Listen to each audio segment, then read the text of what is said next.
13 on Your Side Weather Deck is sponsored by Montel Construction, your home team.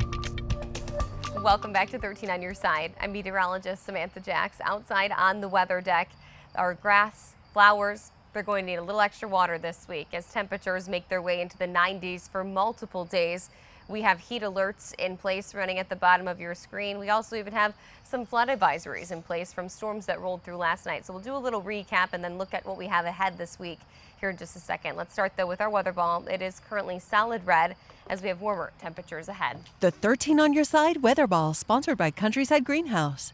Now here's the storms that came through late last night, now making their way to Jackson, Lansing, going to enter into the Flint and Metro Detroit region. While yes, frequent thunder and lightning, there's no associated watches or warnings with those storms at this point, but we do know they brought some damage here. We had a 76-mile-per-hour wind gust reported in Kalamazoo. We had quick 3 inches of rain also picked up in Kalamazoo County. And of course, as you can see to the east of there, still seeing around 4 inches reading in for some areas, which of course leading to localized flooding. Those flood warnings are going to remain in place, as well as flood advisories around 9 o'clock this morning, a little bit longer there for Calhoun County, extending until about noon today.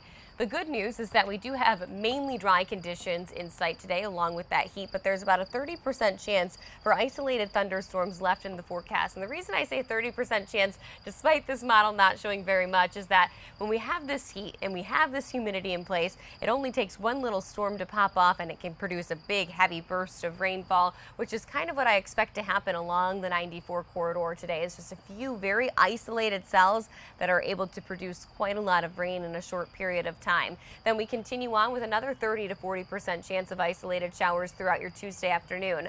Unfortunately, this is just not going to be enough rain to really support coating our grassy surfaces. It'll be very isolated in nature. Some of us will just stay under steamy sunshine throughout the next 5 days in the forecast period, while the lucky ones will get those couple bursts of rain. In addition to those small chances for rainfall, of course, we have our heat advisories in place continuing on until 8 p.m. on Friday. So this is a long duration of time that we're expecting this heat to stick around. Temperatures today at 94 degrees, 92 degrees for your Tuesday, and 93 on Wednesday. And that's not even factoring in the humidity levels. So what happens inside a car though with that level of heat? Well, you give it about 10 minutes and at a 95-degree temperature, it's already feeling like 115 degrees inside your car. So be really, really cautious with that. Children, pets, animals, of course, being very, very cautious. And then as we track towards 30-minute time frame, you start to extend to 130 degrees inside a car without air conditioning. Dew points, of course, going to play a huge role in the next several days in the forecast period. We're talking mid-60s to low 70s lasting all the way through Sunday before more comfortable conditions settle in Monday and into Tuesday of next week. Lakeshore boundary today, upper 80s to low 90s. Everybody, though, going to feel close to that triple-digit category. Of course, why we have that heat advisory in play today. And, of course, air quality alerts along the lakeshore as a clean air action day is in place.